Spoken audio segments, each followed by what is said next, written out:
Hello बच्चों, स्वागत है मेरे नए वीडियो में। और आज के इस वीडियो में हम लोग क्लास 10 साइंस का लेसन नंबर 2 जिसका नाम है अम्ल क्षारक और लवण के एक नए टॉपिक के बारे में पढ़ेंगे। और आज का जो हमारा टॉपिक है वो क्षारक पर आधारित होगा। क्षार के गुण क्या क्या होते हैं खासकर वो हम लोग पढ़ेंगे। क्षार के बारे में हम लोग पिछले वीडियो में भी कुछ बातों पर डिस्कस किए थे, जैसे क्षारक क्या होते हैं, क्षारक के रासायनिक गुण क्या है, भौतिक गुण क्या है। और आज उसी टॉपिक को थोड़ा आगे बढ़ाएंगे और पढ़ेंगे कि क्षारक का हमारे जीवन में क्या क्या उपयोग है। ठीक है, तो चलिए पढ़ते हैं क्षारक के उपयोग। क्षारक जो है कई सारे हैं, NaOH, KOH, COH का बोल ट्वाइस, MgOH, NH4OH, ये सारे जो हैं क्षारक हैं। और इनका हमारे जीवन में क्या उपयोग है ये हम लोग जानने की कोशिश करेंगे एक एक करके। तो पहला है NaOH का उपयोग। NaOH का मतलब हो गया सोडियम हाइड्रोक्साइड कहिए, या इसका एक और नाम है कास्टिक सोडा। इसका उपयोग कहाँ कहाँ होता है? तो इसका उपयोग साबुन बनाने में होता है और पेपर इंडस्ट्री में, यानी जहाँ पेपर बनाने के कारखाने होते हैं वहां पर इसका उपयोग किया जाता है। ठीक है। दूसरा है KOH। इसका रासायनिक नाम अगर हम कहें तो पोटेशियम हाइड्रोक्साइड, और एक दूसरा भी इसका नाम है जिसका वो हम लोग कहते हैं कास्टिक पोटास। तो इसका उपयोग कहाँ है? साबुन बनाने में, जो सॉफ्ट तरह के साबुन होते हैं, मतलब काफी मुलायम स्लिपरी, तो उस तरह के साबुन को बनाने में KOH का उपयोग किया जाता है। बैटरी का जो पानी होता है ना, उसमें भी इसका उपयोग किया जाता है। और CO2 के अवशोषक के रूप में, कहीं पर CO2 गैस अगर है तो उसको अवशोषित करने के लिए हम लोग चाहें तो NaOH का उपयोग KOH का उपयोग हम लोग कर सकते हैं। ठीक है। उसके बाद कैल्शियम हाइड्रोक्साइड, इसका एक और भी नाम है, चूने का पानी भी हम लोग इसको कहते हैं। तो इसका उपयोग कहाँ कहाँ होता है? विरंजक चूर्ण बनाने में, CO2 गैस की जांच करने में। विरंजक चूर्ण का मतलब होता है ब्लीचिंग पाउडर, वो बनाने में इसका उपयोग होता है। और कोई गैस अगर कहीं लीक हो रही है तो वो CO2 गैस है या नहीं, इसकी जांच करने के लिए भी इसका उपयोग किया जाता है। आगे बात समझ में। उसके बाद है MgOH का होल ट्वाइस, यानी मैग्नीशियम हाइड्रोक्साइड का उपयोग। तो मैग्नीशियम हाइड्रोक्साइड का उपयोग कहाँ पर होता है? एंटासिड के रूप में। आप जानते होंगे एंटासिड क्या है। कभी कभी क्या होता है कि हम लोग ज्यादा खाना खा लेते हैं या ज्यादा मसालेदार सब्जी वगैरह खा लेते हैं तो क्या होता है, पेट में दर्द होने लगता है, एसिडिटी की प्रॉब्लम हो जाती है, कहते हैं लोग गैस बन गया है। ठीक है। तो उसमें क्या होता है कि हमारे पेट में पहले से ही अम्ल की मात्रा है, एसिड है। जब हम लोग मसालेदार सब्जी खा लेते हैं, ज्यादा खाना खा लेते हैं, तो उसमें क्या होता है कि उसमें भी एसिड होता है जो खाना हमने खाया है, और पेट में हमारे पहले से ही एसिड है, अम्ल है। तो पेट में पहले से ही अम्ल है और जो हमने खाना खाया है उसमें भी अम्ल की मात्रा ज्यादा है। तो जब हम लोग भोजन करते हैं तो वो अम्ल की मात्रा हमारे पेट में बढ़ जाता है।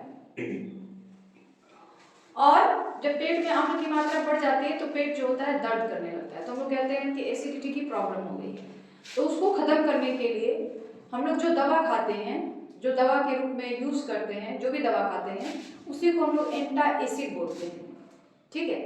तो एंटासिड के रूप में मैग्नीशियम हाइड्रोक्साइड का उपयोग किया जाता है।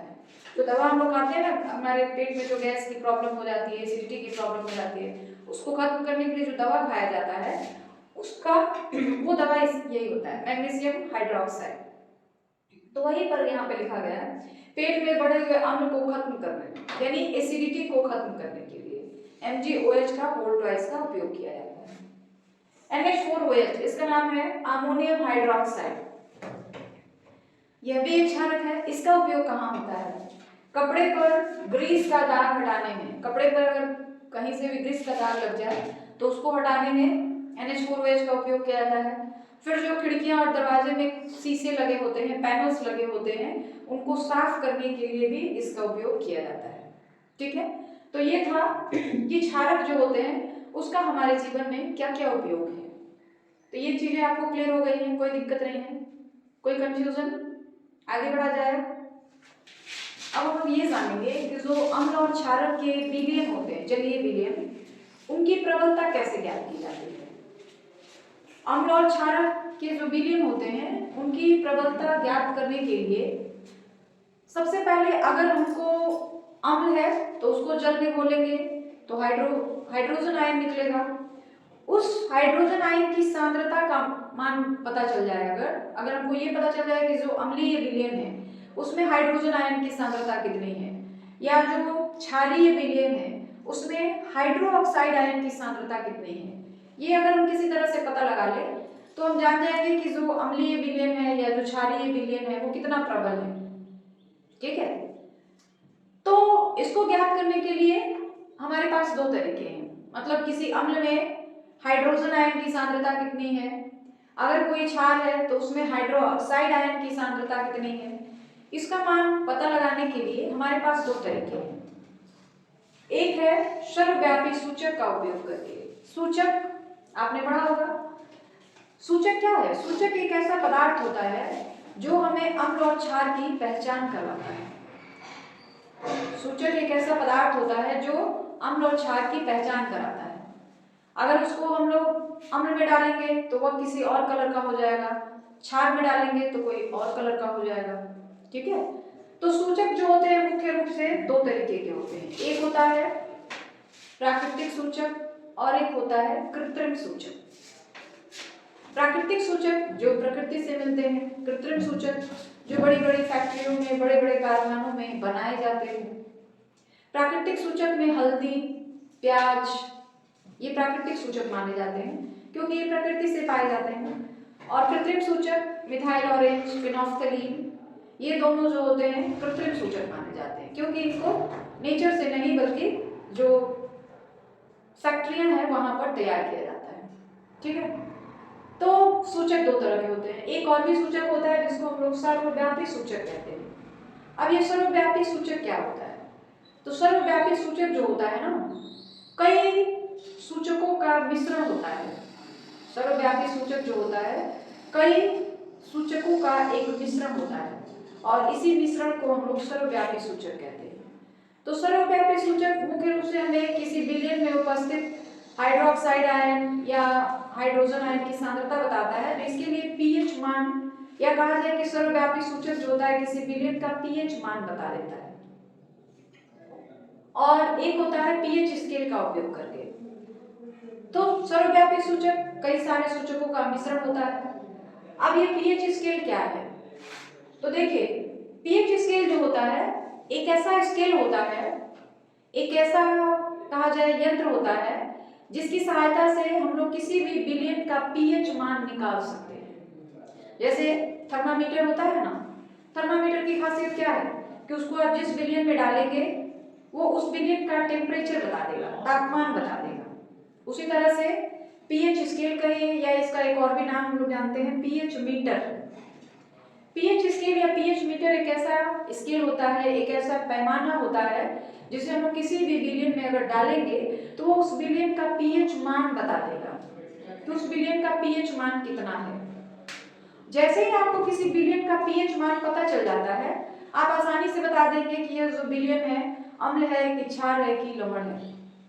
किसी भी विलयन का पीएच मान अगर 7 से कम होता है तो वह विलयन जो है अम्लीय होता है। कोई भी विलयन है अगर उसका पीएच मान 7 से कम है तो वह जो होगा अम्लीय विलयन होगा। देखिए यहाँ पे लिखा गया है अम्ल के लिए पीएच मान 7 से कम होता है, क्षार के लिए पीएच मान 7 से अधिक होता है, और उदासीन विलयन या कहा जाए लवण, उदासीन विलयन को आप लवण भी कह सकते हैं। ठीक है, लवण भी लिख सकते हो।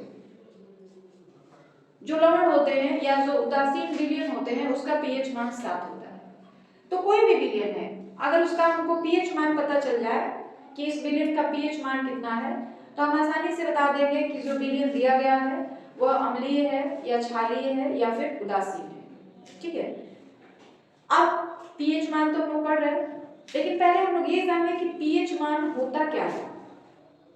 पीएच मान के आधार पे हम लोग डिसाइड कर लेते हैं कि जो हमारा जलीय विलयन दिया गया है वो अम्ल है कि क्षार है कि लवण है। कैसे पता चल जाता है? तो जिस विलयन का पीएच मान 7 से कम रहेगा वो क्या है? अम्ल हो गया। जिस विलयन का पीएच मान 7 हो गया वह लवण हो गया, और जिस विलयन का पीएच मान 7 से अधिक हो गया वह क्षार हो गया। ये बात तो याद रहेगी ना, और इसको हमेशा याद रखिएगा। पीएच मान जो होते हैं ना वो 0 से लेके 14 तक होते हैं। इस तरीके से बीच में कहीं 7 होता है। 7 अगर पीएच मान है तो फिर वह विलयन जो है क्या होगा? उदासीन होगा। अब 7 से अधिक और 14 से कम, यही ना होगा, 7 से 14 आप कह सकते हैं। तो 7 से 14 के बीच में अगर बिलियन का पीएच मान आता है तो वह बिलियन जो है वो क्या हो जाएगा, क्षार हो जाएगा। और 7 से नीचे अगर पीएच मान आता है तो वह बिलियन जो होगा अम्ल हो जाएगा। आ रही है बात समझ में कि अगर पीएच मान 7 से कम है तो बिलियन अम्लीय हो जाएगा, पीएच मान 7 से अधिक है तो बिलियन क्षारीय हो जाएगा, पीएच मान अगर 7 है तो बिलियन जो होगा उदासीन हो जाएगा। ठीक है, तो ये पीएच स्केल है या कहा जाए पीएच मीटर है, जिसमें संख्याएं कहां से कहां तक, जैसे आपने स्केल देखा है ना, बड़ा स्केल होता है तो उसमें ज्यादा नंबर दिए रहते हैं, छोटा स्केल होता है तो उसमें कम नंबर दिए रहते हैं। पीएच स्केल जो होता है, पीएच मीटर जो होता है, उसमें नंबर्स जो होते हैं 0 से 14 तक ही रहते हैं, 14 से ज्यादा नहीं होते, 0 से कम नहीं होते। अब उसके आधार पे हम लोग पता लगा लेते हैं कि जो हमारा बिलियन है वह कैसा है, अम्लीय है कि क्षारीय है कि उदासीन है। ठीक है, अब पीएच मान निकालते कैसे, पीएच मान होता क्या है, देखिए सोरेनसन जो है केमिस्ट है, वैज्ञानिक है, इनके अनुसार किसी बिलियन का पीएच मान उसमें उपस्थित हाइड्रोजन आयन मोल प्रति लीटर में सांद्रता के ऋणात्मक लघु गुणक के बराबर होता है। यानी आप एक लाइन में कह सकते हैं pH is equal to minus log concentration, ये जो बड़ा वाला ब्रैकेट है ना, इसको हम लोग इंग्लिश में तो कंसंट्रेशन कहते हैं, लेकिन अगर हम लोग हिंदी में पढ़े तो उसको सांद्रता कहेंगे। pH किसके बराबर होता है, pH is equal to minus log hydrogen ion की सांद्रता, ये जो बड़ा वाला ब्रैकेट आपने लगाया है उसको हम कहते हैं हाइड्रोजन आयन की सांद्रता। किसी भी बिलियन का पीएच मान निकालने के लिए यही फॉर्मूला है हमारे पास, pH is equal to minus log hydrogen ion की सांद्रता। यहाँ पे 10 लिखा हुआ है, कहीं कहीं 10 नहीं भी लिखा जाता है, कहीं कहीं e के पावर 10 लिखा जाता है, इन सब का एक ही मतलब होता है। इसी चीज को आप दूसरे रूप से इस तरह भी लिख सकते हैं।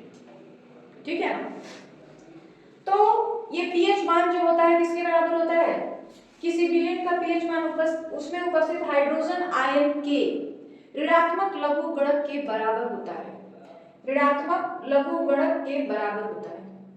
आएगा समझ में कि कोई भी बिलियन होता है उसका पीएच मान किसके बराबर होता है, तो ऋणात्मक लघु गुणक हाइड्रोजन आयन की सांद्रता, उसमें हाइड्रोजन आयन की सांद्रता आपको जोड़ना पड़ेगा।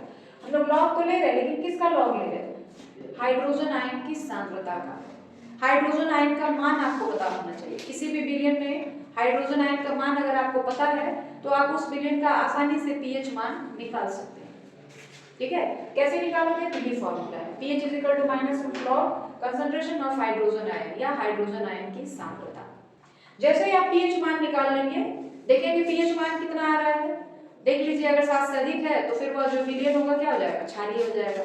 अगर आपने यहाँ सॉल्यूशन निकाला pH मान इसी फॉर्मूले का उपयोग करके, pH मान 7 से कम आ गया तो फिर हमारा बिलियन कैसा हो जाएगा, अम्लीय हो जाएगा। इसी फॉर्मूले का उपयोग आपने किया, pH मान 7 आ गया तो फिर कहेंगे कि जो हमारा बिलियन है वो क्या है, उदासीन है।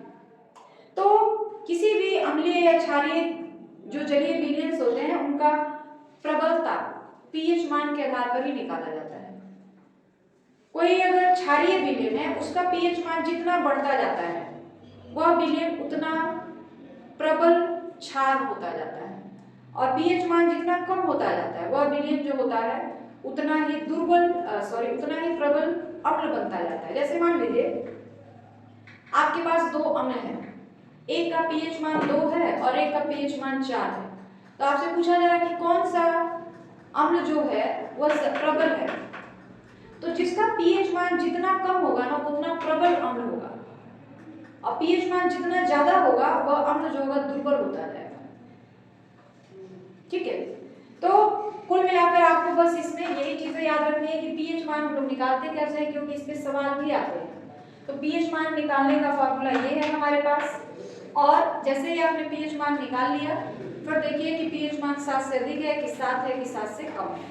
7 से कम हुआ तो अम्ल, 7 से अधिक हुआ तो क्षार, और 7 के बराबर हो गया तो लवण या उदासीन विलयन आप कह सकते हैं। ठीक है, तो pH मान के आधार पर हम किसी भी जलीय विलयन का प्रबलता निकाल सकते हैं। तो ये बातें क्लियर हो गई आपको कि pH मान क्या है, pH मान हम लोग किस तरह निकालते हैं। और कैसे हम लोग पता लगाते हैं कि जो पीएच मान है उसके आधार पे विलयन कितना प्रबल है या कितना दुर्बल है। ठीक है, तो ये बातें क्लियर हो गई आपको।